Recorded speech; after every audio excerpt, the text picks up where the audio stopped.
inside my apartment was gonna kill me. And I'm sorry. I have to live with that every single day that I hurt. I object to non-responsive. Sustained. Now that you know, you found out when you came around that counter and shot an innocent man. How do you feel about that? No police officer ever would want to hurt an innocent person. Again, I'm sorry. I can't understand. I feel like a terrible person. I feel like a piece of crap. I hate it I hate that I have to live with this every single day of my life. And I ask God for forgiveness, and I hate myself every single day. I feel like I don't deserve the chance to be with my family and friends. I wish he was the one with the gun that killed me. I never wanted to take an innocent person's life. And I am so sorry. This is not about hate. It's about being scared that night.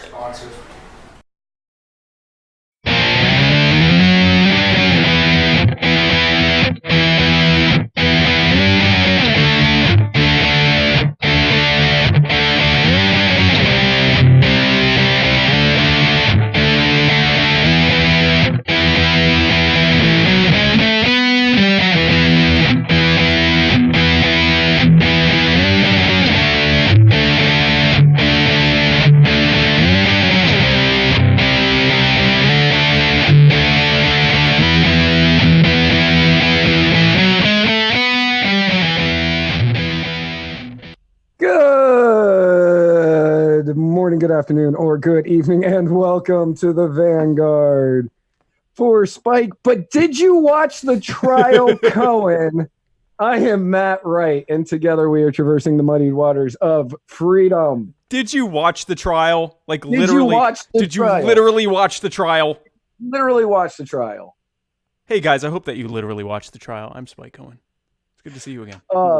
First and foremost, allow me to thank Robert Evelyn Carmichael for the kava that I'm drinking on this episode. Wow, that's impressive. Goodness, I'd like to thank Nestle Pure Life for my possibly French water. Is this French? It's from.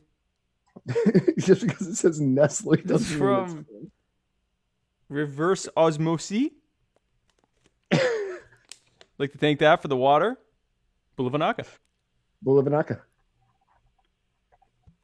What's funny is if Bobby sees that, he's gonna get so mad that I called him Robert Evelyn, and that's just gonna make it better.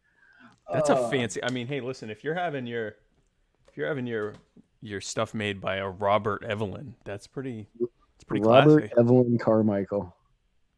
Good old Robert Evelyn. Robert Evelyn. Well, shout out to Robert Evelyn. And guys, thank you for tuning in to this special post The Bitch is Guilty episode of the Muddy Waters of Freedom.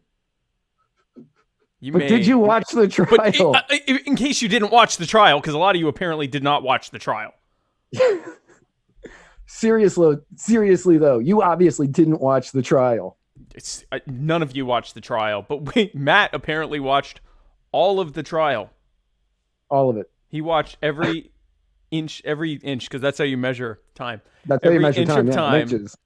He measured every inch of time of that trial. Just so when people would say, "Did you watch the TrIaL?" I could go, "Yeah, did you?" Yeah, every inch of it. But no, he listened to an impressive amount of that TrIaL to get some clips for us today. But so yeah, I guess let's get started. So speaking of,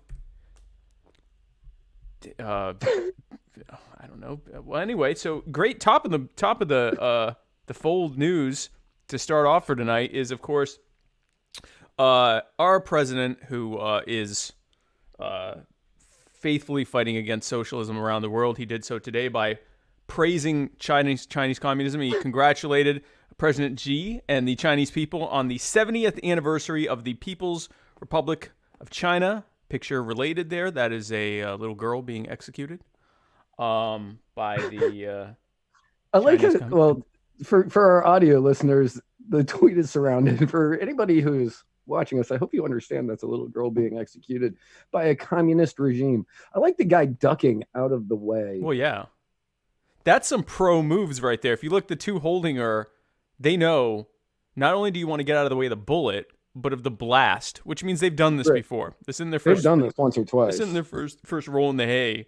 Right. But yeah, so Donald Trump praising the Chi-Coms, who are best known. One of their greatest hits, of course, is the Great Leap Forward, in which somewhere between 70 and 100 million Chinese people died, mostly from starvation. Pretty much every other human atrocity pales in comparison to it. And it really was a toss-up between this photo and Tank Man, which is the guy that stood down the tanks in Tiananmen Square. But we don't know if Tank Man died. We do know this girl died. So right. I feel like this was a little bit more powerful. So congrats to Communist China from us here at the Muddy Waters of Freedom.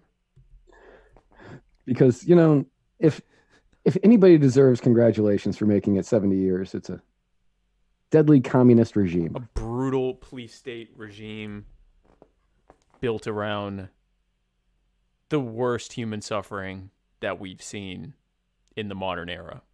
Right.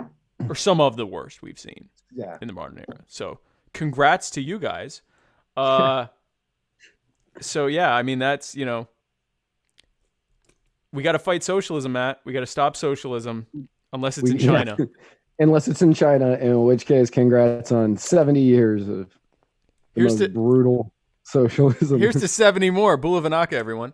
Bula Vinaka. Trump was not finished, and I'm not sure if this happened before or after that, but this was before. This was before that. Well, that makes sense. So he also, speaking of, I guess people talking like dictators, Donald Trump went after Adam Schiff, congressman for a Democrat congressman from the 28th District of California. Fun fact there. Because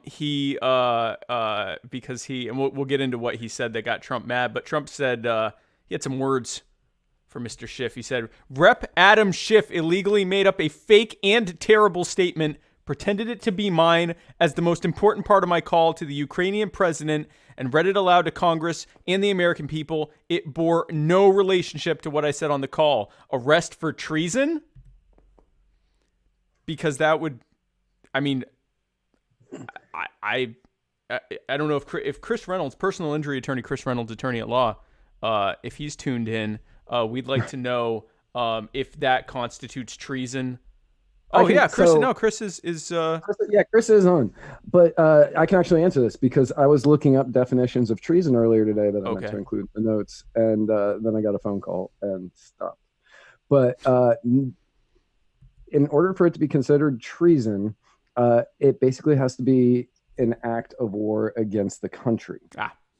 So just saying that the president said something that he didn't exactly say, no, not treason. So the answer probably more slander, possibly.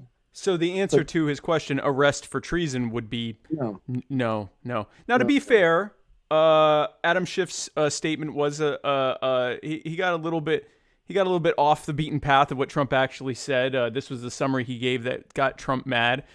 His summary was what he accused Donald Trump of saying is, we've been very good to your country, very good. No other country has done as much as we have. But you know what? I don't see much reciprocity here. I hear what you want. I have a favor I want from you, though, and I'm going to say this only 7 times, so you better listen good. I want you to make up dirt on my political opponent, understand lots of it. That is what Adam Schiff pictured there, Democrat of California, what he said. And so that was a bit of a mischaracterization of what Donald Trump said. Matt, did you have Andy Kaufman there?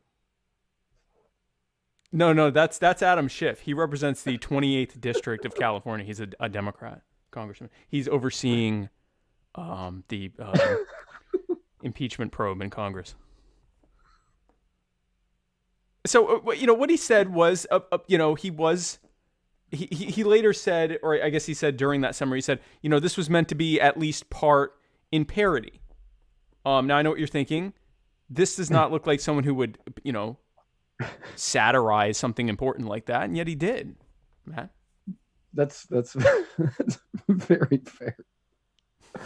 And you know, when you're starting when you're starting out a congressional hearing, it's good to do something in parody. Right. When you're putting something down in the official record as to how a president acted or what a president said, you want it to be in parody. You would, Matt. And I mean, listen, you're bringing him up on treason, as Adam Schiff has done, and you look at this man. This is the face of seriousness there. But the reality is this: it's like Matt said, you're about to try to impeach someone, so you go and you know, riff on what he said, and not just like, you know, say a few words of like summarizing it. He like said an entire paragraph there. And it's not what he said. He didn't say dig up dirt. And, you know, whether you think there's a quid pro quo, we should probably have a quid pro quo count on our episode from now on.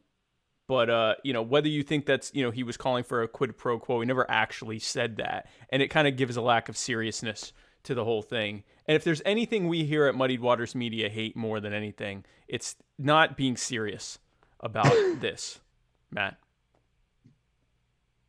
That's true. It's a very serious thing going on. I'm taking it seriously. To make jokes about it is, it's just wrong. It's absolutely wrong. It's absolutely wrong. And anybody who is making jokes about it should be brought up on treason. On treason charges, right? So, because that's what it is. So Trump has also demanded to face the whistleblower. He wants to face his whistleblower that started all of this. And I mean, let's be fair. I know when someone's blowing my whistle, I want to face them. That's right. And everybody knows the greatest whistleblower in White House history is Monica Lewinsky.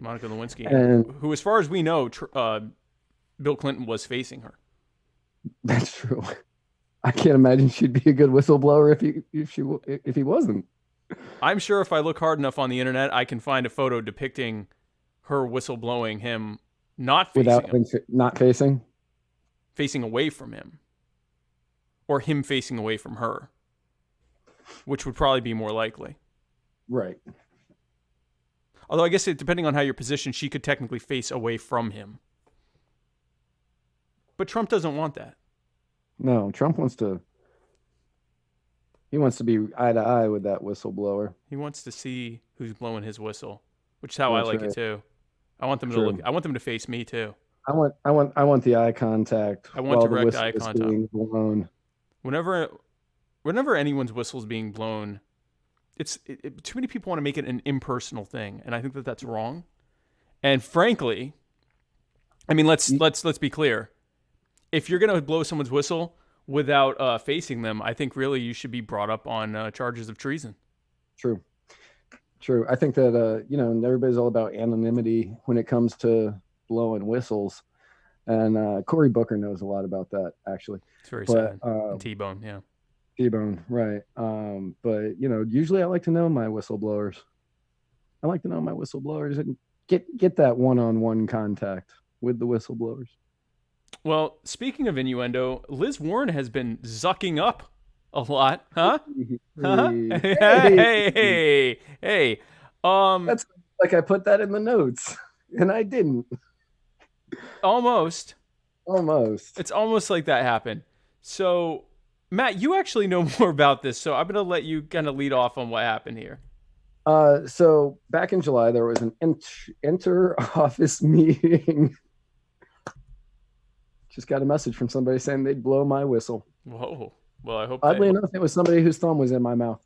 Oh, wow. Well, I hope he faces you. Good to see he's getting over it. So in July, Facebook had an inter-office meeting because many of the Democratic presidential candidates have been saying things that. I mean, that's a 180. Sorry. That is a 180. That is a 180.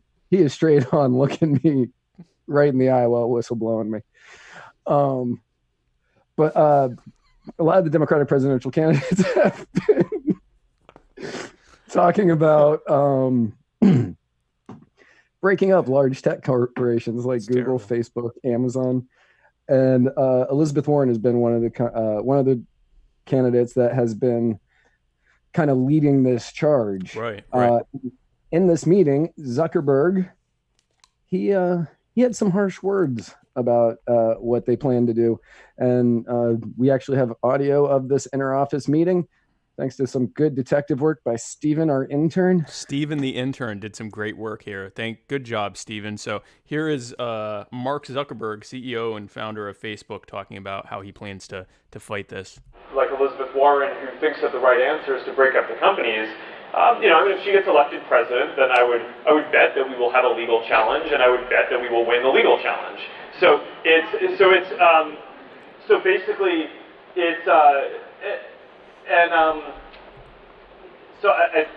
does that still suck for us?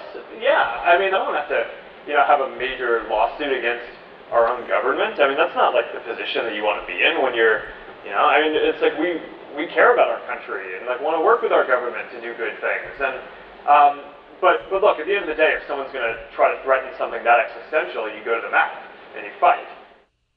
So was that from was this leaked or was this intentional? Yeah, this was a leaked. This was leaked from somebody. I don't know who leaked it. I'm certain Zuckerberg wants to look at that whistleblower. Can you imagine how much Zuckerberg would like to look with like the face of that whistleblower? Oh yeah, he wants to get eye to eye with that whistleblower. So what he's basically saying here is that if they try to break up the company, he will sue the government. And the only people who are truly working to do this are the people that Facebook is supporting. Now, that's my favorite part about this is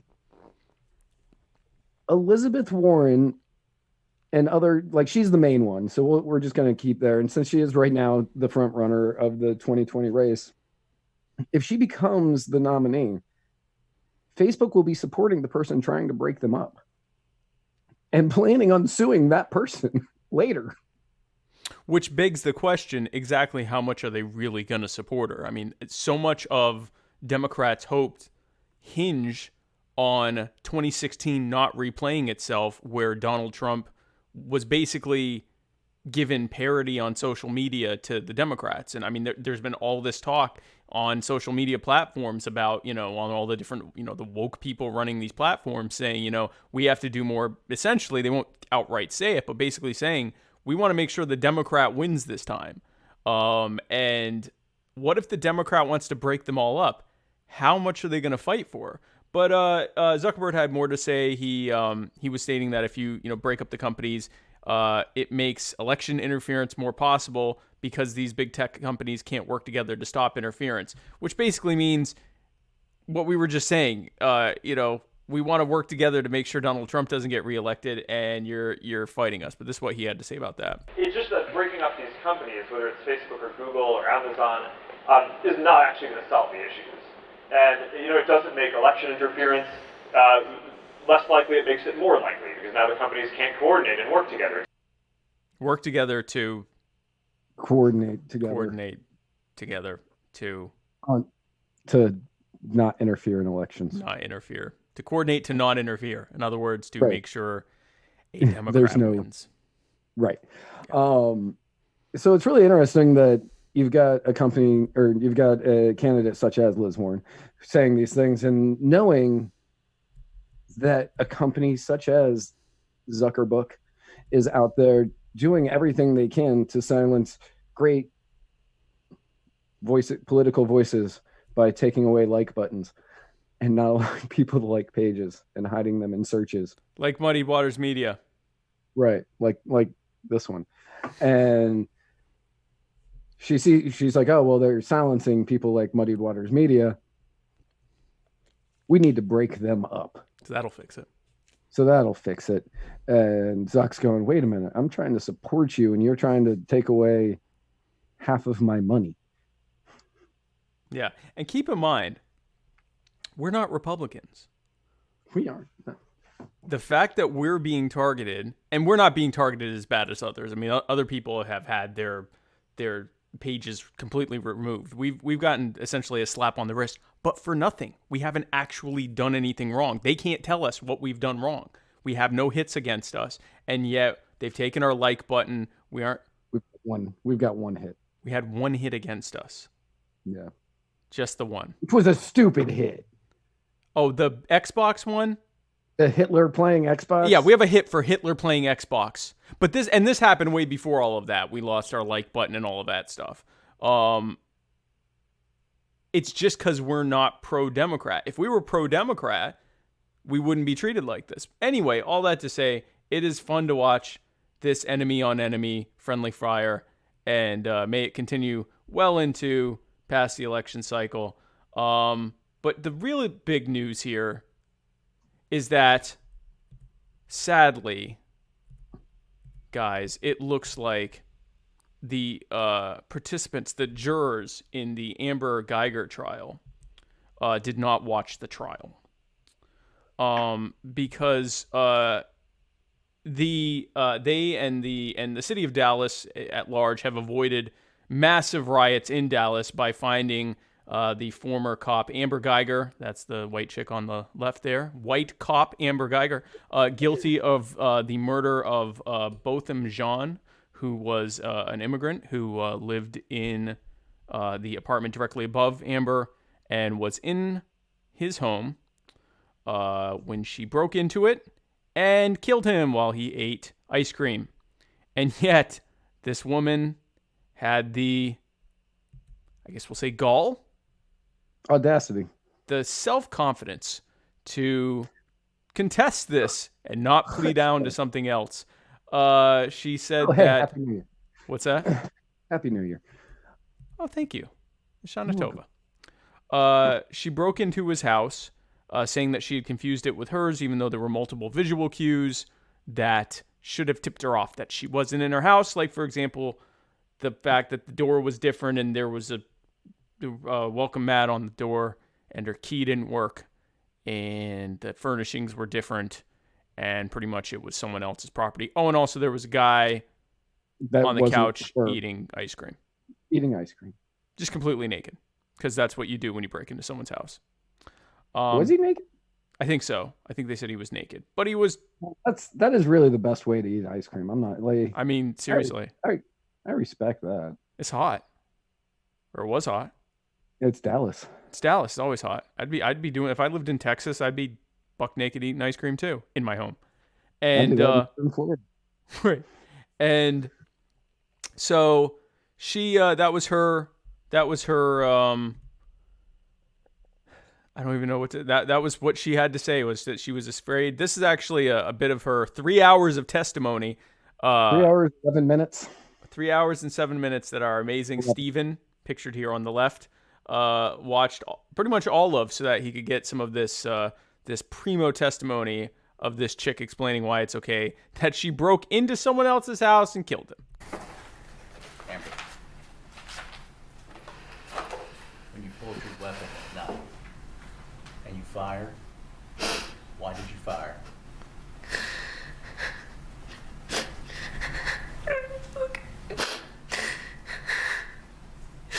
So I was scared.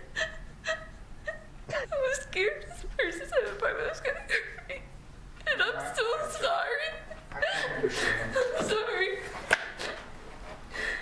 Ms. Guyger, could you please repeat your answer? I was scared. Whoever was inside my apartment was gonna kill me. And I'm sorry. With his bowl of I ice have to cream. live with that every single day that I heard. Judge, I object to non-responsive. Sustained. Now that you know, you found out when you came around that counter and shot an innocent man. How do you feel about that? No police officer ever would want to hurt an innocent person. Again, I'm sorry. I can't understand. Has she actually cried I yet? feel like a terrible person. So I feel like a piece of crap. You are. I hate that I have to live with this every single day. She hates that she has to live with it. And I ask Botham God for Jean doesn't have to forgiveness. live with And it. I hate myself Botham Jean does not have to every live with single that. day. I feel like I don't deserve the chance to be with my family and friends. I wish he was the one with the gun that killed me. I never wanted to take an innocent person's life. And I am so sorry. This is not about hate. It's about being scared that night. Responsive. So, I watched a lot of that today. Yeah. A lot of with that. Steven. You watched it with Steven. Right, with Steven. And at certain points, yes, I think she actually shed tear. Okay. Like you could see, like I'm looking at it in 720. I was looking at it in 720 and for hours watching that. And I think that, yes, there were a few times that she did. The most important parts of that were she says, my training took over, which isn't in there because I just wanted you to see the absolute farce of an I'm sad face What's that she puts on. Yeah, It's like it's like she watched too many episodes of that show Lie to Me and then was like, let me try to figure out how to look as sad as possible. And she learned that if you bring the eyebrows in and kind of get them to go up while pulling the lip down,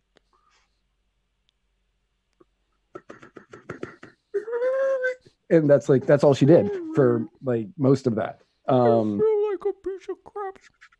Now My family shouldn't be allowed to see me. Well, great, they're not going to. Yeah, they're not, and I mean neither are Bo's. So he was well known as, like, people knew him as Bo. Neither will Bo's family, and he doesn't have to worry about feeling like a piece of crap because you killed him while he was eating ice cream in his home. So she said that my training took over and I shot him twice, and they were like, "That's called a double tap, right?" And she goes, "Yes, that's a double tap." And they were like, "And that's, you learned that in your training?" And she goes, "Yes, I learned that in my training."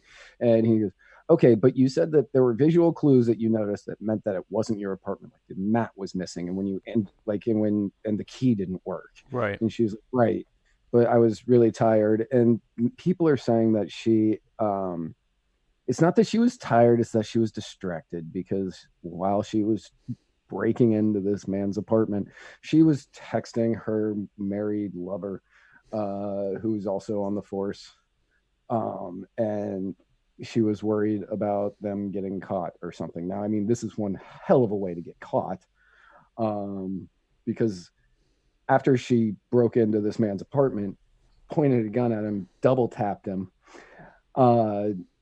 she was worried about deleting the text messages instead of giving CPR, another part of her training. Right, part of her officer training to delete evidence and not give CPR to right.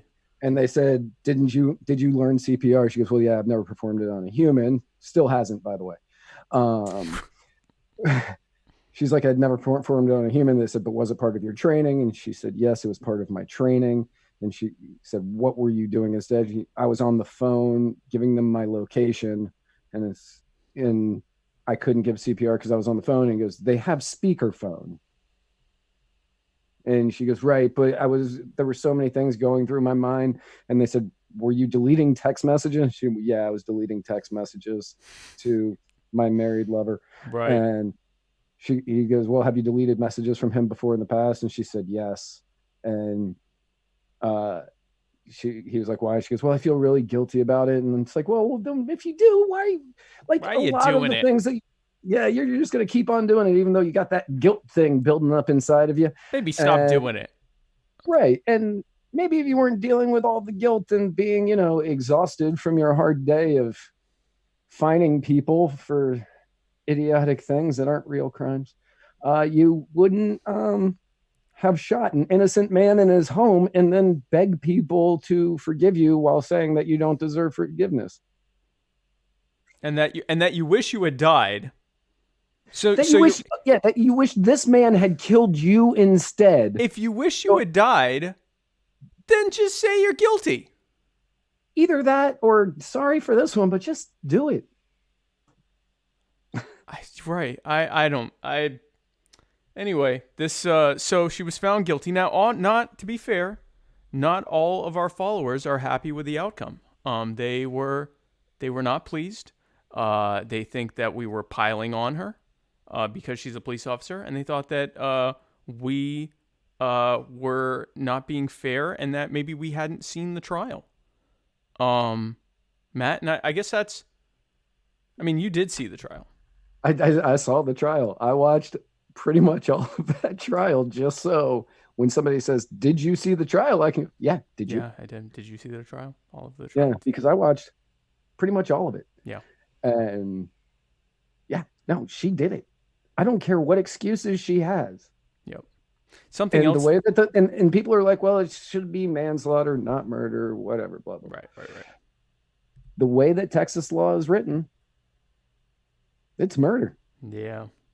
It doesn't matter what it's written like in your state. It matters what it's written like in that one. Right. And another thing that they said was, some of the investigators were on her side and were defending her. Yes, that's called the thin blue line. That's called police taking up for each other. Do you think that if it had been just a random person who had gone who had broken into an officer's home and killed them while they ate ice cream, that those officers would be coming up with reasons why that was justified? One of the things they said is, in that building, a lot of people, Matt, had also mistakenly gone into the wrong units. Guess how many of them killed the person that was in the unit? Just her. Just the one. Well, one. Well, yeah, just one. Just her. No one else. So that's not really good evidence. So, and yes, a lot of people said, well, technically it's manslaughter. It's not murder because she didn't premeditate it. But like Matt said, this is Texas. It's how they have that law written. They call that murder. And, yeah, they call that one straight up murder in Texas. And just to completely drive home the fact that this officer was given every possible chance, the judge allowed the jury to consider the Castle Doctrine as exonerating, to possibly exonerating her. Now, for those who don't know, the Castle Doctrine is the idea that when you are in your home, and someone trespasses or breaks into it, that you have a right to defend yourself against that person using lethal force, even if they're not using lethal force against you. The fact that they're in your home and are refusing to leave, and that you feel threatened by them being in your home, that you can use deadly force against them.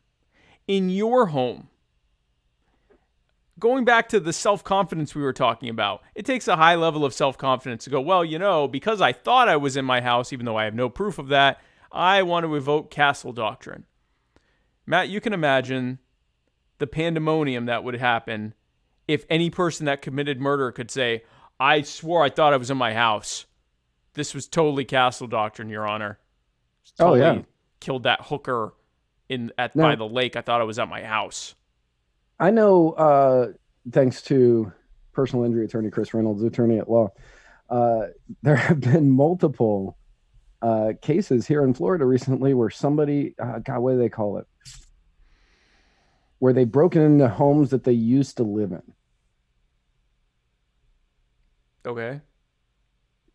Normally what I'm guessing is it's because they're drunk or on something and they just kind of forget that they don't live there and they get caught there. Right. But God, I can't remember what the term for it is, but those people used to live in those places. They're still going to jail. There's no Castle Doctrine for them. One guy was cooking breakfast and told the people to go back to bed. I thought that was really funny. I like that. I'm almost done. His wallet. I'll let you know when the eggs are ready. That's funny. That is funny. But yeah, like you could just easily break into anybody's house then. Be like, oh, I thought this was mine. And shoot them. And Castle Doctrine. Like there would be precedent for it. There would be precedent. Well, Your Honor, that other chick, she killed the guy in his house. This wasn't even her house. It was the lake. I thought that was my pool.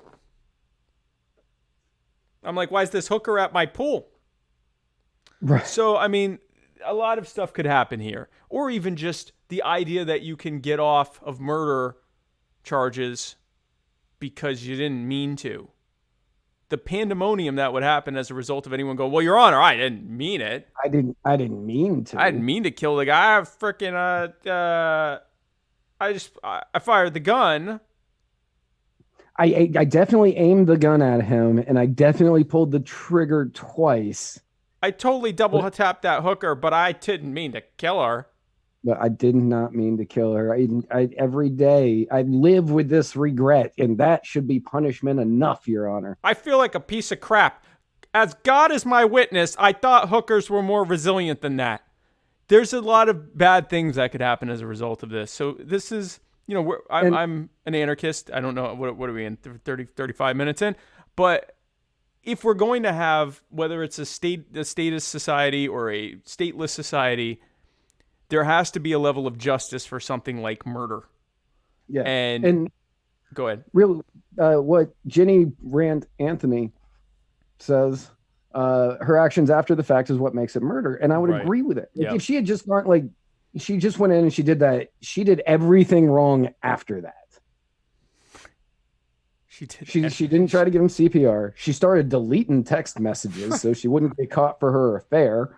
She didn't do anything to try to save this man's life. And everything after the bang bang was wrong. It was, I need to cover all of my tracks right now. If you had really truly accidentally killed someone, you're not thinking, man, I got to start deleting evidence. You're like, holy crap, I just killed someone, and hopefully. So if you still think you're in your property, even after killing the person, you call the police and say, someone broke into my house and I killed them. And then again, as an officer, you're, someone who's trained in CPR, you use CPR. If you suddenly realize, holy crap, I'm in the wrong place, then you call and say, I was in the wrong place, and you perform CPR. You don't say, man, I better get rid of this evidence that's going to be awful damning of me. I don't think, because I know initially there were people that thought that there was possibility that she had an affair with him and that this was a premeditated thing and that she had, planned to do this or whatever. I don't necessarily think that's the case. I do know that there had been previous complaints by her against him, supposedly, and things like that. But I think what happened here is she came in, she saw the she couldn't get in because her key didn't work because it was the wrong place. So the latch was faulty, so she broke in somehow. She wasn't really thinking about anything other than sexting this guy. Suddenly, she sees someone. I think they were supposed to have a meetup later that night. She was talking about meeting the guy or something like that, and she sees someone on what she thought or what she might have thought was a couch. She saw someone there with ice cream, standing up, and walking towards her. And because her mentality was such that she, how dare you exist near me, rather than taking the time that any one of us would be expected to take in that situation and look at this and go, wait a second, this is an awful mix-up. She shot first and asked questions later. And the question she asked after she shot was, how can I, make this look better for me? And so now she's in jail for murder. So right now, so the sentencing phase of her trial began today, shortly after the verdict came in. And she is going to get somewhere between 5 and 99 years in prison. They deliberated at around 6 o'clock Eastern today, and they are starting up again tomorrow morning. So we'll know soon enough how much time she faced. Oh, another thing, because the judge allowed the jury to consider castle doctrine, her ability to appeal this is going to be garbage. Because if anything, this trial was unfavorable in her favor, or was unfair in her favor. They pulled out every single stop they could to try to get this chick off of murder. So it's not like there's not really anything they're going to be able to claim. Some of the investigators were testifying on her behalf. The judge was allowing them to use castle doctrine, even though she was the. Imagine a situation where police break into your home, they go into the wrong house, and you kill them. You're going to be lucky to be able to use castle doctrine, and it's your home. Yeah. This is the opposite scenario where she mistakenly breaks into someone's house and shoots the person. I mean, it's how ridiculous is it that we're actually surprised that she was found guilty of murder? Anyway, so we will know soon enough how much time she gets. But speaking of bad actions by police being potentially rectified by the state, Matt, tell us about what happened in Ohio. We actually do have one phone call that came in just about the time we started. Oh, really? Yeah.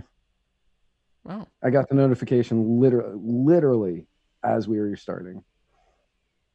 Well, caller, thank you for calling. You just have to pull up anchor.fm. Oh, it's a message. Yeah. Oh, I thought you meant someone called on on the Hangouts. line? Yeah. No. Okay. All right. I haven't. Man, we may have many calls on that. I haven't opened that in a long time. Oh, so we have. Hey, great news, everyone. My favorite segment's about to happen. It is the personal injury attorney, Chris Reynolds, attorney at law, anchor call-in moment, where one of our favorite sponsors, Chris Reynolds, personal injury attorney, Chris Reynolds, attorney at law, calls in with his thoughts and questions, and Matt and I answer them. So here's the first one from Chris Reynolds. Personal injury attorney Chris Reynolds here with your AOC Millennial Minute.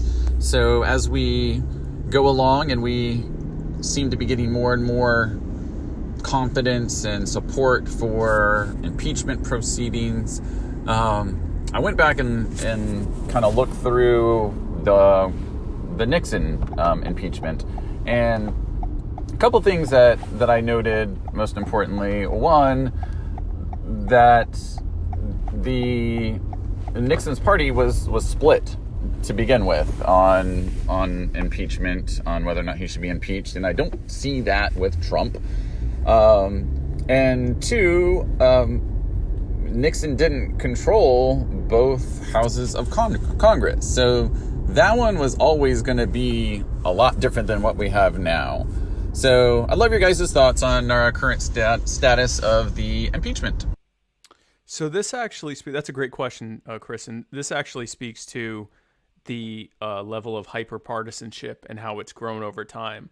There was a graphic, I'll try to find it, but there's a graphic that shows from like 1900 to now, or a year ago or whatever, how much the different parties vote across party lines and how much they vote just within their own parties. And what it has shown is that over time, the two parties have become more and more hyper-partisan. Now, the interesting thing is that they've also, the differences between their actual policies have become almost identical in terms of they're both the perpetual war party, they're both the perpetual spending party, they're both the perpetual taxation party, the perpetual debt party, the perpetual every terrible thing, drug war, perpetual military industrial complex, prison industrial complex, whatever, any terrible thing you want to throw in there, party. But when it comes to the actual partisanship of who should be in power, they have become more and more hyper partisan. And so the idea, and this was kind of similar with the whole Clinton debacle, pretty much virtually all Democrats were simply against Clinton's impeachment, and virtually all Republicans were simply in favor of it. And the facts were basically just things that were used by either side to jockey against the other. It wasn't really relevant to whether they were in favor of it or not. And we're seeing the same thing now.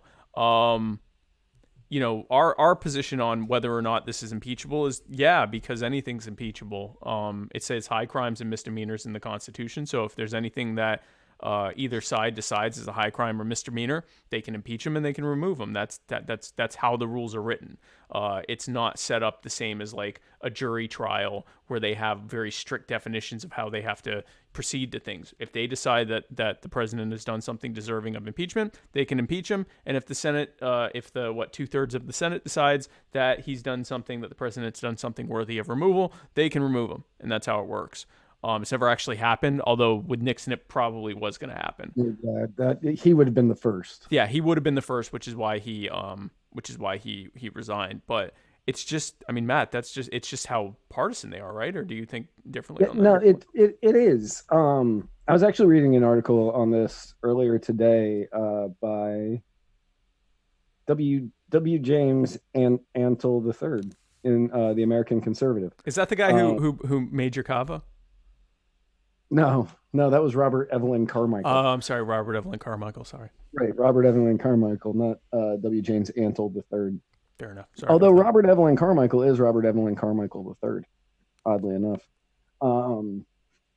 But he was saying the same thing, where during the Clinton impeachment, it was basically a few Democrats actually voted in favor of the impeachment inquiry. Right. But it was basically partisan, straight down the line on to impeach. Right. And it's going to be the same thing in this instance against Trump, where I think maybe one Republican in the House has said that he supports the inquiry. I believe but so. Everybody else, Justin Amash obviously doesn't count. He's independent. Everybody else, all the Democrats and Justin Amash are voting for it. And that's what's going to pretty much guarantee that this impeachment is going to happen. Yeah. But one of the things that he wrote in here, and I hate that I ever am going to quote this person, but Alexander Hamilton warned concerning impeachment. Do we really? Okay, never mind. Go ahead. Yeah. Warned concerning impeachment in the Federalist 65. There will always be the greatest danger that the decision will be regulated more by the comparative strength of parties than by the real demonstrations of innocence or guilt. Which is a good point, because one of the things that George Washington warned about when he left office is he didn't want a two-party system, because he said that at some point in our country's history, people will care more about the parties than they do about the country. Right. And we hit that a long time ago. Like pretty much as soon as he left. Yeah. Yeah. I mean, I would have roughly put it in the early 1800s, but yeah, it was pretty much, it was early that started happening. But James Antle III closed it out, and he said, "Drone an American citizen, no worries. Drone on about Joe Biden and a telephone call, constitutional crisis. The truthfulness of one's testimony about Oval Office intercourse is likelier to trigger an impeachment inquiry than the accuracy of one's claims about weapons of mass destruction. House Speaker Nancy Pelosi held off on anti-war Democrats, but not the resistance." And that's what it is. You are upset about something that this guy said, right? Not so much as something he did. Obama bombed or droned American citizens. Bush lied about weapons of mass destruction in order to start a war. Clinton, I'm certain he committed some work. I don't really remember. Like, the whole thing with Serbia and Bosnia Herzegovina and all of that. I mean, that whole thing was all garbage. Right, and we got him on lying to people about having an affair. Like, It's not anymore about what's right and what's wrong based on the Constitution. It's, I don't like this guy. I want him out of office. What can we get that people will be like, oh, okay, that's awful. Right. And apparently all that takes is lying to the American public about having an affair, or asking somebody to look into a political opponent. Right. Now, he did ask a foreign nation to look into a political opponent. The same foreign nation that that political opponent asked to stop an investigation that was concerning his son. Right. Nobody in this is a good person. Is this an impeachable act? Yeah, it is, technically. It absolutely is, yeah. It's an impeachable act. But comparatively to what other presidents have done, even this president, even Trump, this is not that bad of a thing. No. But yes, is it impeachable? Yeah. Is he going to get impeached? Yes. Is he going to get convicted? No. Is he going to win re-election? Probably. Is it as bad as the 30 pine nut farmers that he had drone bombed? No. Will that ever come up as a reason to impeach him? No. Will President Warren, President Sanders, President Biden, President Ocasio-Cortez, President whoever do the same damn thing when they have the opportunity? If history proves yes, because Obama did. Obama was supposed to be the change and peace and love candidate. So was Trump. That's true. So was Trump. Trump was the anti. He ran on a foreign policy of anti-war. It's time to bring everybody home. We're not starting any new wars. And I mean, for the most part, he's better, but he's not good. Yep. No, he's not. He's not good. So it's hyper-partisanship, and it's about stuff that ultimately really doesn't affect any of us. It affects them, which is why they're upset about it. If you really think about it, Nixon was trying to get dirt on the Democrats. Yeah. When he had his people break into the White House Hotel, the Watergate Hotel. Watergate, not Whitewater. Yeah. Yeah, Watergate. Whitewater was the Clinton thing. Clinton thing, right? Yeah. Another example. So he was trying to get dirt on the Democrats. Trump trying to get dirt on the Democrats. Bill Clinton lied to the American people under oath about getting a blowjob in the Oval Office. Facing his whistleblower. Which, oddly enough, his whistleblower was Linda Tripp, which you'd never want blowing your whistle. Oh, but that was his whistleblower's whistleblower. That's true. That was his whistleblower's whistleblower. You'll notice that Bill Clinton never asked to face her. So, thanks for that question. Here's the next. Personal injury attorney Chris Reynolds here with your Trump time. Recently, Donald Trump quoted in a tweet an evangelical pastor who was essentially advocating civil war if impeachment was successful. And so, and I was talking with one of the members of Muddy Waters Media recently about this, about the evangelical Christians specifically. Which one? They make up about 15% of our population, and they voted in basically about an 80-20 split in favor of Trump in the last election. And I didn't know if this reaching out by Trump now is him knowing that he needs those votes again, and he's not polling as well with evangelicals as before. And just any thoughts about them as a... So I don't think it's that he's not polling as well. It's that he needs all of them to show up. So evangelical Christians make up 15% of the population, and that's actually been dwindling for a few years now. At the same time, their share of the voting population has actually gone up, which is interesting because as they've gotten older, their likelihood of showing up to vote has gone up. So they have less to do. Old people vote. Right. Old people vote. It is what it is. And so they make up as much as a quarter of the electorate, and they vote like Chris said on an 80-20, sometimes even higher split for Republicans because they've bought into the whole argument that the Democrats are killing the babies and the Republicans are the only things trying to stop them, which is, I mean, Planned Parenthood is still being funded. But anyway, all of that to say that they show up to vote Republican. If enough of them don't show up to vote Republican, then Trump loses, and so do Republicans. This is actually a similar thing with Democrats, where they have the black vote. So black people make up about 13% of the population and anywhere between 8 to 10% of the voting population, and they vote something like 90 to 95% Democrat. Actually, I think closer to 95% Democrat.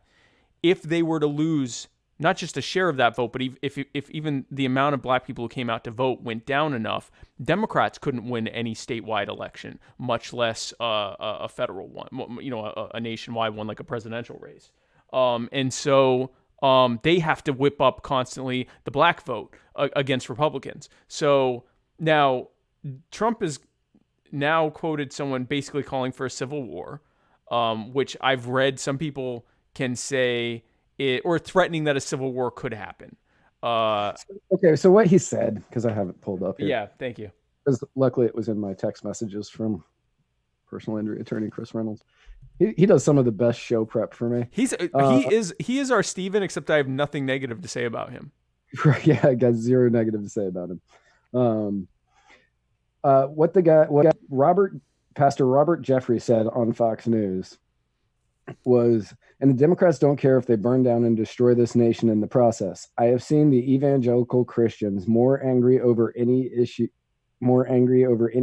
than this attempt to illegitimately remove this president from office, overturn the 2016 election, and negate the votes of millions of evangelicals in the process. They know the only impeachable offense that President Trump has committed was beating Hillary in 2016. That's the unpardonable sin for which the Democrats will never forgive him. If the Democrats are successful in removing the president from office, which they never will be, it will cause a civil war-like fracture in this nation from which our country will never heal. So what he was saying wasn't that it was going to start content creator Chris Reynolds. Yeah. Top fan, content creator, Chris Reynolds, attorney at law. Conversation starter. But he's not saying that a civil war is going to break out. He's saying that it's going to divide this country so massively that we will never get back to the point of ever reaching one whole country. And instead, it's always going to be the left versus right battle. But like we said earlier, that's been going on since the early 1800s and has gotten so much worse since the early 1900s. Yeah, we've become more partisan, but we've also become more bark and less bite over time. So I said earlier today, I posted that, I pray each of you have the self-confidence of an old man in his hover around with his life alert bracelet, threatening a civil war over Trump's impeachment. The reality is you've got, 150 years ago, people were ready to take up rifles and kill each other over stuff. A lot more likely than now, where most people are likely to argue on social media or, complain to within their group about the other group. You have a handful of people like Antifa that are actually able, or the Patriot Prayer people. But even they go out and dress up in costumes and punch each other and hit each other with sticks and throw and use mace on each other and bear spray and, throw stuff. That's not good and it's violent, but it's not them going out and shooting each other. And so, in one way, people become more hyper-partisan and more likely to go, screw everyone else that doesn't agree with me. At the same time, people have become so defanged by the domesticated comfort that we live in now that the likelihood of a civil war-like fracture, not really. Will we continue to be left versus right? Yeah. Will that continue to worsen? Absolutely. Yes. Is it going to be a war? No. People are people threaten war every time something doesn't go their way, and then they go back to, whatever they were doing before, playing Words with Friends or whatever. It's not. Is something major like that going to pop off? It's like the people that go, if they come to take our guns, we're going to kill them all. They probably won't. There will be some instances of that happening. It would take a full-on mass all weapons confiscation to even threaten that. Most people just aren't built for it. So right. No, I'm not worried about. Is what he did impeachable? Yes, just like anything else. So going to the evangelical, whether or not he's going to get the evangelical vote, right now, Trump's approval rating is hovering right around 42-ish. Yeah, low to mid 40s. Yeah, low to mid 40s. I think the impeachment's kind of bumped him a little bit, but then it's taken him back down. He's low to mid 40s. If he's 45%, he wins. Yeah. If he's 45%, he wins. That's not even a question. Yeah. The issue that he's going to have is whether or not the evangelicals and the flyover states are going to be showing up to the polls. Yeah, they don't have anything to do on Tuesday. Church ended 48 hours ago. So they've got plenty of time on. They've got that day already circled on their calendars. Yeah. It's called Trump Day in Iowa. And but it right now 12 to 15% of the population, Trump won 46% of the vote, and at least 10% were evangelicals in 2016. If he loses half of them, he loses the entire thing. But I don't think he loses half of them, because no matter what, they're going to be showing up every Sunday they're going to be showing up every Sunday to church, and they're going to be getting reminded that Elizabeth Warren wants to continue to fund Planned Parenthood, and that Elizabeth Warren wants to take more of their money. If the or Joe Biden or Bernie Sanders or whoever. If the evangelicals had demonstrated an inkling of resisting Donald Trump, it would have happened during the Republican primaries of 2015, when the Republican Party and the majority of people in it and a majority of evangelical leaders were saying that Donald Trump was a morally bad person. They did not care about that because they don't actually care about the average evangelical Christian does not care about Christian morality or standards or family values. They care about keeping the brown people away from my precious society. They keep about my rule of law, unless it's a law I don't like and then I'm going to completely disregard it. They care about Republican talking points. And Donald Trump most easily gave the Republican talking points. And he also had the most name recognition. So they showed up, they said, yep, Donald Trump, boop, Republican, I'm picking him. So it's not going to happen now. It is not all of and this is what the left media doesn't get, is that the more they talk about Donald Trump being bad, the more they are assuring that as many right-leaning people show up to vote for Donald Trump just to spite them. So we've said this from the beginning. The only thing that can beat Donald Trump is the economy going south and him not starting a war. And if that and those both things are both at least somewhat likely to happen. If those things happen, then then he probably will not get reelected. If he starts a new war, or if the economy continues to do okay, then he's going to get reelected. And the rest of this is just, fun stuff. Personally, I think he's going to legalize weed in like August. If he did that, that would be such an undercut, because then you would have the left reflexively explaining why weed shouldn't be legal, which hilarity.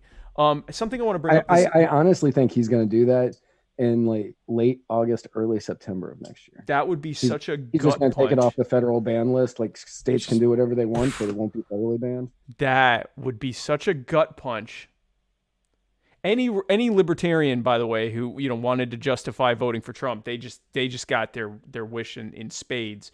It would be a complete gut punch to the left, because now you would have either Warren or Biden or Sanders, reflexively going, "Whoa, they shouldn't have banned it because they shouldn't have taken it off the ban list because whatever ridiculous talking point they'd have to come up with solely because a Republican did it." That would be if he did that, that would be insane. Something I want to talk about that is not in the notes because I forgot to put it there, so I apologize, Matt. Yeah, that's fine. This is something that happened last week. There is it's something that's been going on. A journalist named an American journalist named Bilal Abdul Karim. He had been killed. He was nearly killed in 5 different drone and missile strikes in Syria. The Trump administration is claiming that they have the right to try to kill him, that he's on their kill list, and they won't say why or present any evidence. He has actually, and again, this is an American citizen who is a journalist, filed a lawsuit saying that he wants to be able to defend himself against these charges and say, I'm not a terrorist, I'm a journalist, and have his day basically in court and sue them to stop trying to kill him, murder him while he does his journalism. The Trump administration has invoked their state secrets privilege and blocked the release of information about their kill list. They're basically saying, we're going to try to kill him. He's on our kill list, and we won't tell anyone why. A U.S. judge has sided with the Trump administration and thrown out the lawsuit, saying that it is, I'm not going to try to say that word, but basically that he can't, it's outside of justice, outside of the judicial branch, that the executive branch, this judge has ruled that the executive branch has the ability to place any American citizen on a kill list without telling anyone, including the judiciary, why that is. I hope, Matt, that neither of us need to tell our viewers how that could end up becoming a problem. Yeah, but did you see the trial? Did you see the trial? Here, let me put that up. So this is for the people that are happy that this is how this went.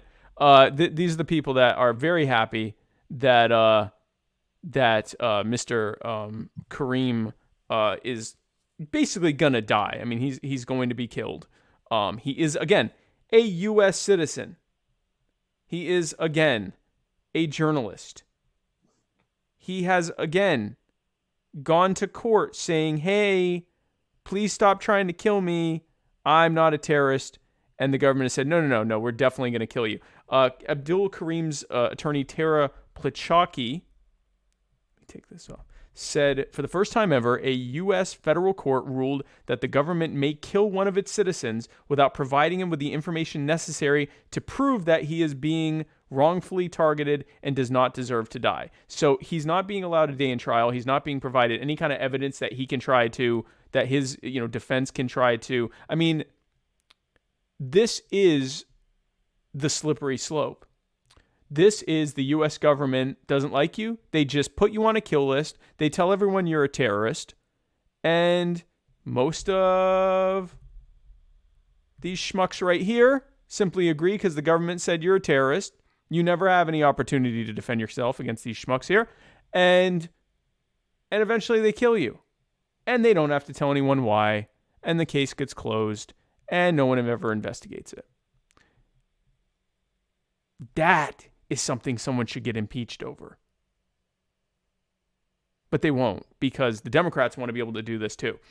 Right.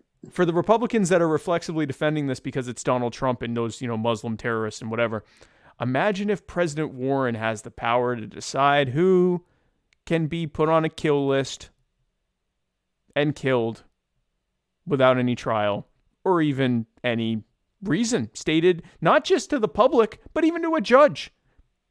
They don't even have to explain to a judge why they can kill you. And in that situation, Spike and I will both miss you. We will definitely both miss you. You will be missed, and we will watch your trial. Oh, wait, there is no trial.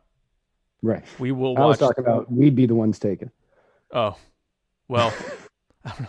I'm a good guy. I don't think they'll take me. But if they do, I won't get a trial. So that'll be fun. So this is the kind of stuff that, in my mind, someone should get impeached for, not... Chris Reynolds, personal injury attorney Chris Reynolds, attorney at law, says, for an anarchist, Spike really cares that the journalist was an American citizen. My point here is that it really shouldn't matter, but we're told that, you're an American, you're protected by the Constitution, no matter where you are, and the government, blah, blah, blah, blah, blah. This drives home the reality that they don't care who you are. They'll just kill you. The one thing that seemed to protect Americans was a thin veneer of the concept of due process in front of our government. This has been completely thrown out the window. Yes, it was thrown out the window by Abraham Lincoln. Yes, it was thrown out the window by Thomas Jefferson. But in modern times, at least they had to have some kind of stated reason for doing the things they did. Government now didn't even bother. They're just like, oh, you're a terrorist. Not during World War II. It's true. So this is the first time in modern times. And now to hear this attorney say it, this is the first time that a judge has ruled that an American can't even hear the evidence against them. But regardless, that to me is more frightening than anything we've talked about, which is why I promptly forgot to put it in the notes, Matt, because I was just so scared. Back to some good news, Matt. Tell us about this thing that happened in Ohio.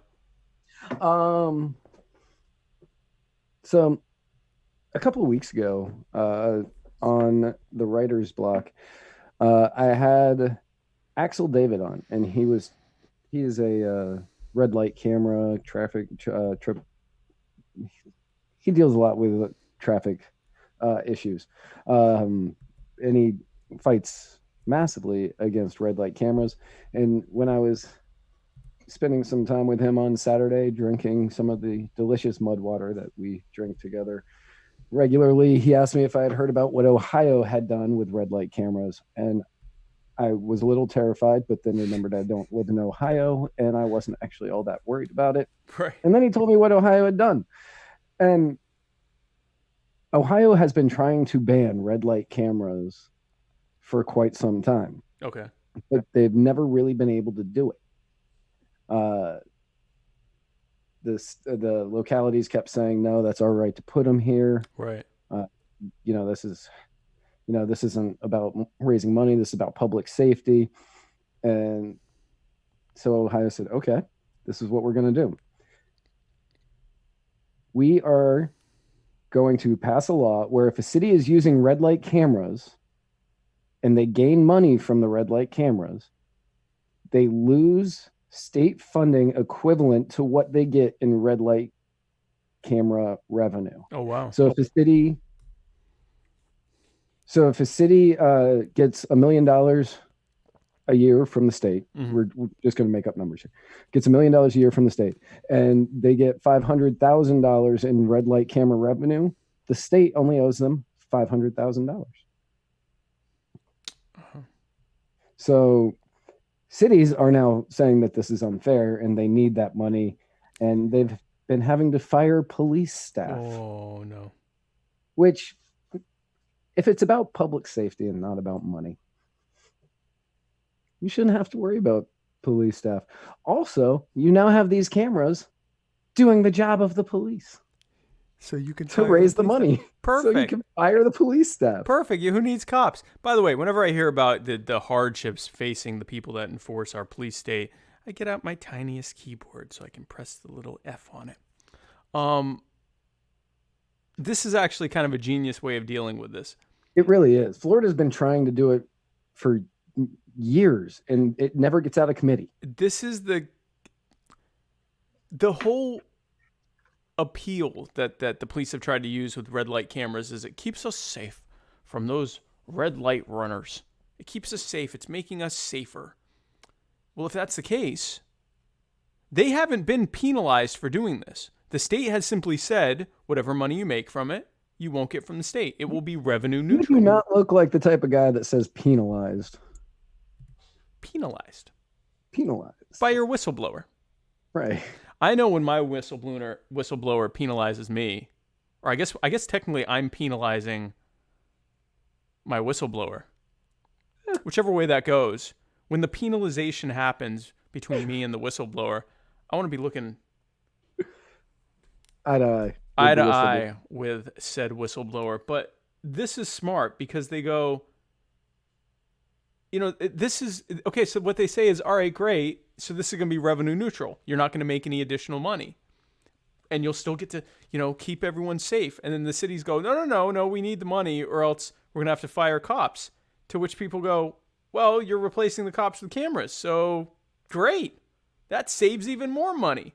Yeah, now you're just saving money. So it really destroys the whole, police state industrial complex by kind of putting to lie what the whole thing is. It's about growing the police state, having more cops and more cameras and more surveillance and more revenue and more taxes and more people going to jail and more people going to prison and more people being prosecuted and more. This says, okay, this has nothing to do with safety. It's about growing your numbers all the way around.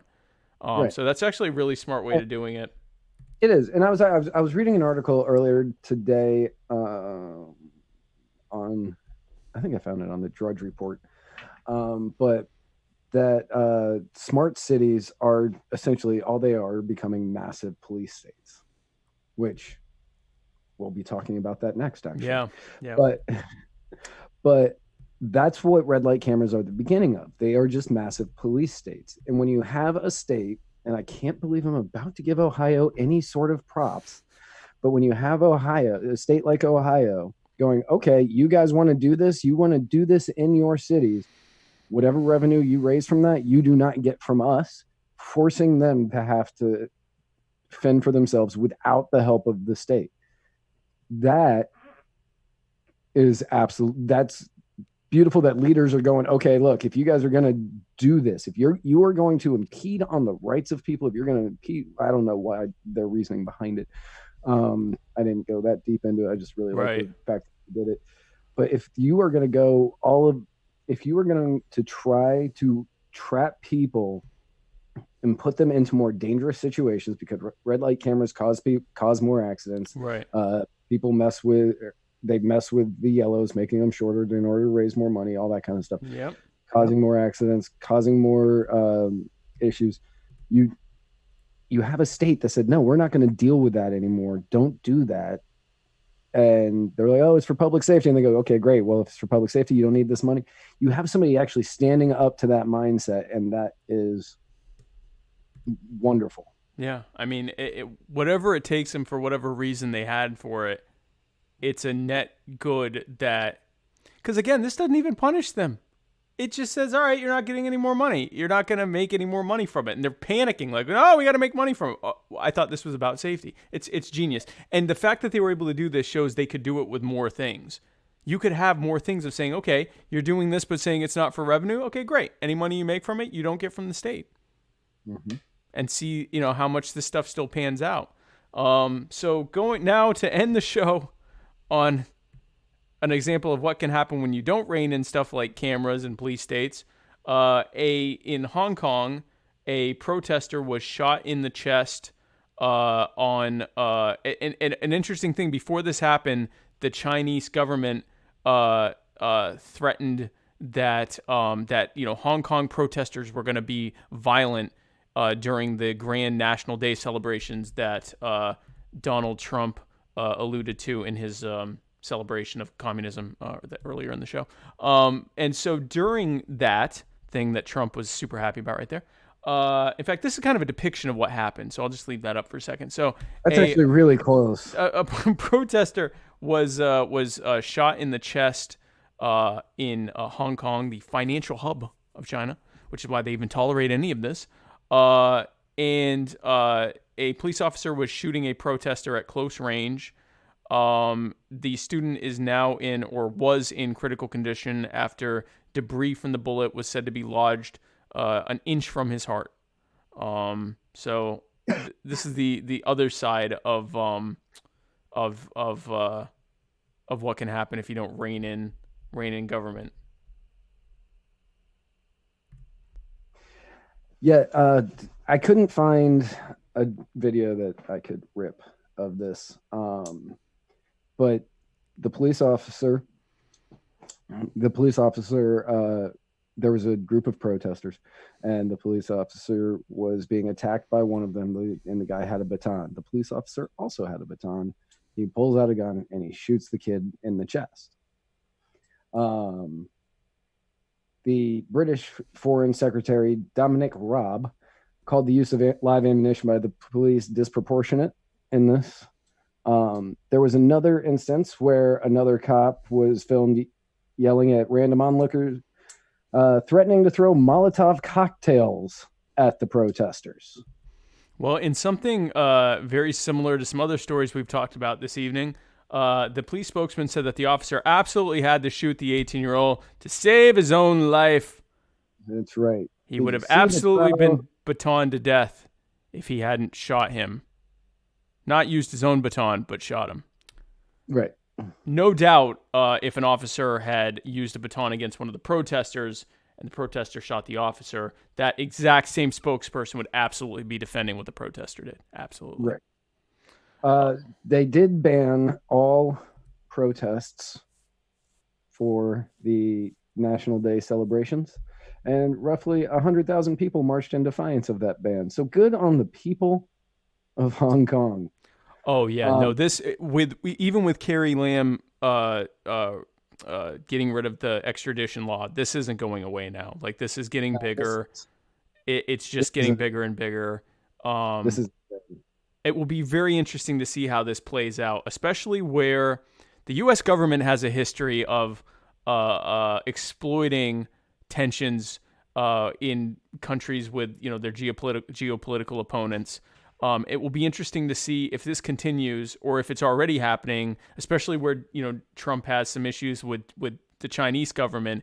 If we end up seeing some CIA support of these groups and you end up with a situation where, Hong Kong becomes a breakaway entity or has some kind of a civil war or something like that. Interestingly enough, Hong Kong is such a financial hub global financial hub that if it were to have something like that, it could actually trigger a worldwide recession just because of how much money is in Hong Kong and how much is generated from it. So it'd be very interesting to see how that plays out.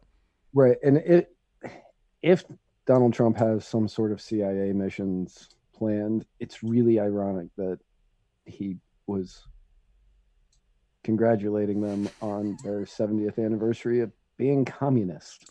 4D chess, Matt. That 4D chess. You congratulate them for being communists while the CIA overthrows them. Right. And all that protester wanted was a little bit of that sweet, sweet democracy that we all talk about. Oh, yes, democracy.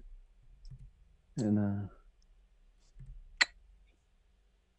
luckily that cop was able to be judge, jury, and executioner for him. Yeah. Well, again, did you see the trial, Matt? I actually did. I saw the entire thing. Well, no, I know. So I saw both, actually. I saw the trial of that young gentleman who got shot by a Hong Kong police officer, and I saw the trial of Guyger, Amber Guyger. Well, Sarah Ann Anderegg is not happy. No. Matt, she has said, "Oh my gosh, BS." And I don't know what that's in reference to. I'm not 100% sure. But she is none too pleased. She is none too pleased, but I'm guessing it has to do with the cops threatening to throw Molotov cocktails and shooting random 18-year-olders in the street. Well, I would hope so. That's what I would hope. I would hope so, Matt. So, yeah. So, guess what? This is a really short show for us. And I feel like I need to talk about something. So, I have an episode tomorrow.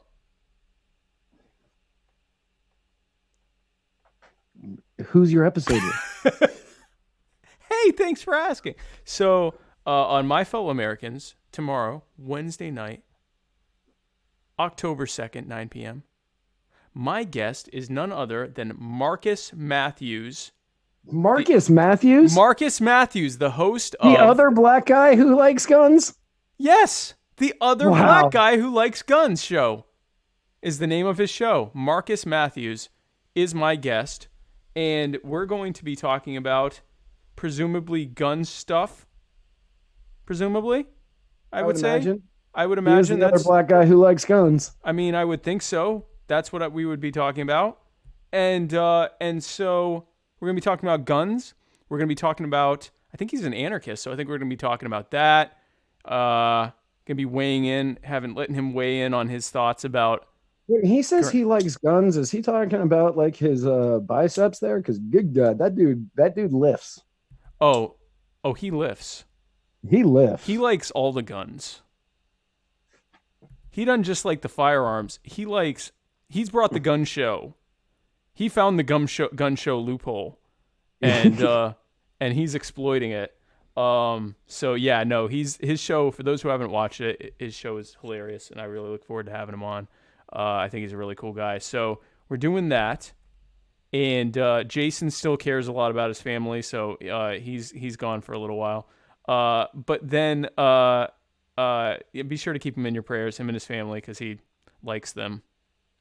And be sure his family, the prayers he appreciates, but he really appreciates the prayers for his family because they're like important to him. So be sure to tune in next week on Tuesday, the I think 8th. No, yeah, the 8th. 8th or 9th. Right here, next Tuesday, at probably 8. For the next episode of The Muddied Waters of Freedom, where we will parse through the week's events like the little autumn cherubs that we are.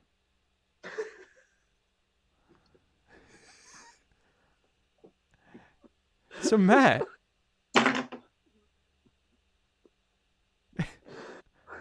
Autumn cherubs that we are. The autumn cherubs that we are. Yeah.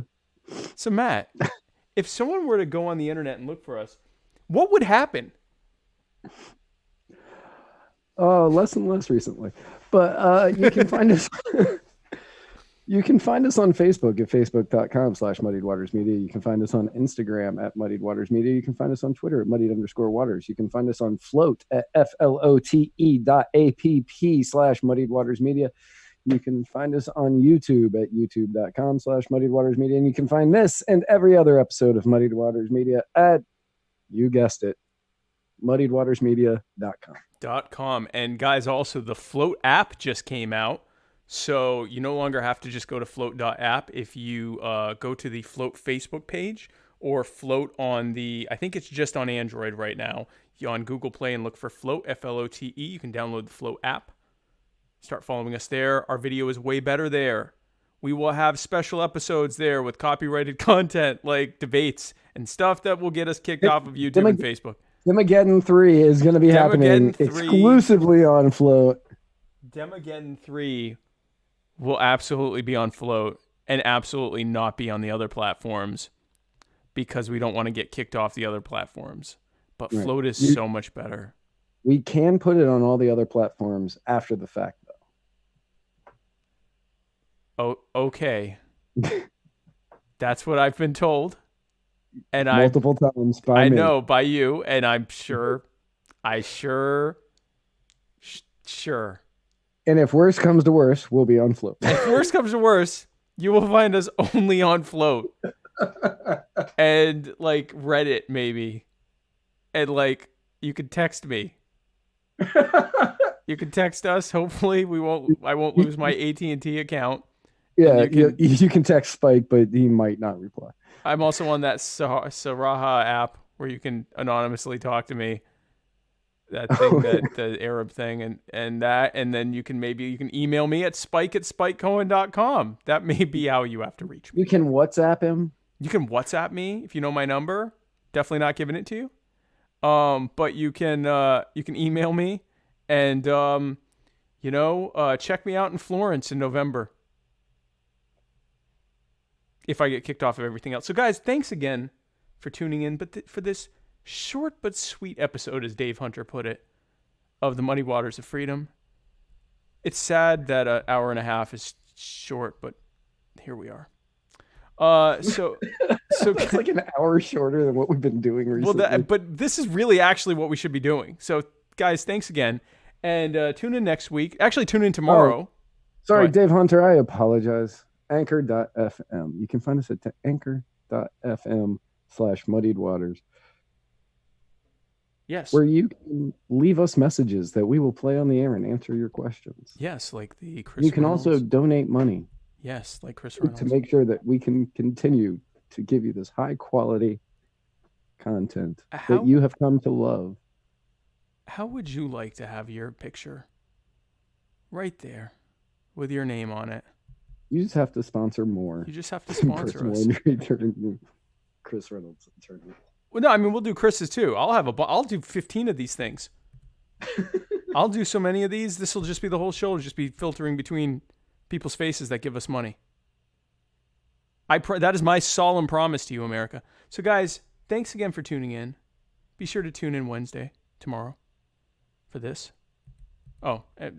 This being for those that are on the audio only, for My Fellow Americans, where Marcus Matthews at 9 p.m. Eastern, where Marcus Matthews, the host of the Other Black Guy Who Likes Gun shows, will be here with me, Spike Cohen. Me. Guys, thanks again for... So that meant, I'm sorry, that is such a really specific name because I know who the black guy who likes guns is. I know who the OG black guy who likes guns is. Uh-huh. And he's already saying, I'm the other one.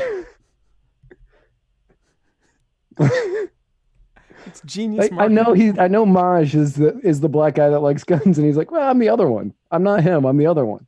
Oh, I thought it was Colleon Noir. Oh, I thought it was Maj Tour. See, this is why you got to market yourself, because then those guys can have to fight over who's the black guy that likes guns, and he's like, no, I'm already the other one. So one of y'all are getting third place. Marketing genius. I'll bring that up with him. So guys, thanks again for tuning in. We love you so much. And where we're going, we don't need roads.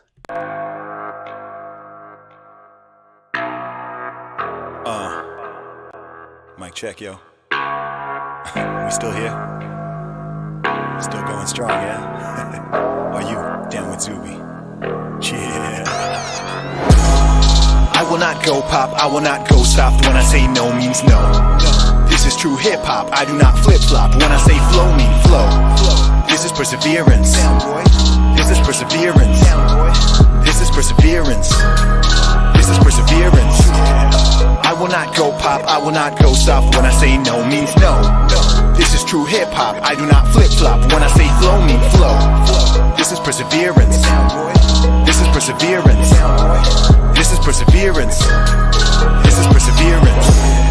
This is perseverance. I've been on the rhyme since I made a first appearance. I've been on the grind, never waited for the clearance. Life is all the time, so I'm gonna live it fearless.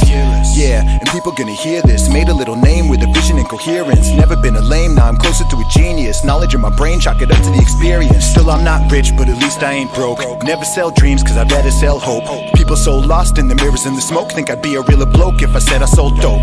Nope. But my fans will tell you that I'm awesome. I started selling and they bought them. I told them get them and I got them. So if you want dope bars, that is not a problem.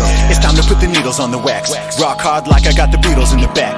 Go soft, make it easy living off the map. Or I can go hard like a freaking cheetah on the track. I'm grinding from a zero to a stack. And I'm talking about De Niro getting jacked. If Wakanda needs a new king, I'ma go hard to be the leader of the pack. A needle in a stack, and I'm feeling to attack. Not a baller, no T'Challa, but a hero and I'm black. I'm an eagle to a rat, rebel demon on a track. I'm a scholar and a brawler, you don't feel it if you're whack. You're always talking evil in your rap, and I'm trying to put my meanings on the map. I gave you 12 rules for life and kept my room clean. I'm the Jordan Peterson of rap. I will not go pop, I will not go soft. When I say no means no. This is true hip hop, I do not flip flop. When I say flow mean flow. This is perseverance. This is perseverance. This is perseverance. This is perseverance. I will not go pop, I will not go soft. When I say no means no. This is true hip hop, I do not flip flop. When I say flow mean flow. This is perseverance. This is perseverance. This is perseverance. This is perseverance. And I believe what I prophesize, so I don't apologize. Unless I do wrong, I don't bow to the mob, I don't live to antagonize. But they say I'm too outspoken. They wonder if I'm joking. Look, a little bit is jest, but I say what I feel, man, I'm real and I'm open. Trust in God, but I live in the physical. Selfish thoughts, but I give in the lyrical. Thought cops hot, want my speech to be criminal. Lies get fought when I speak the political.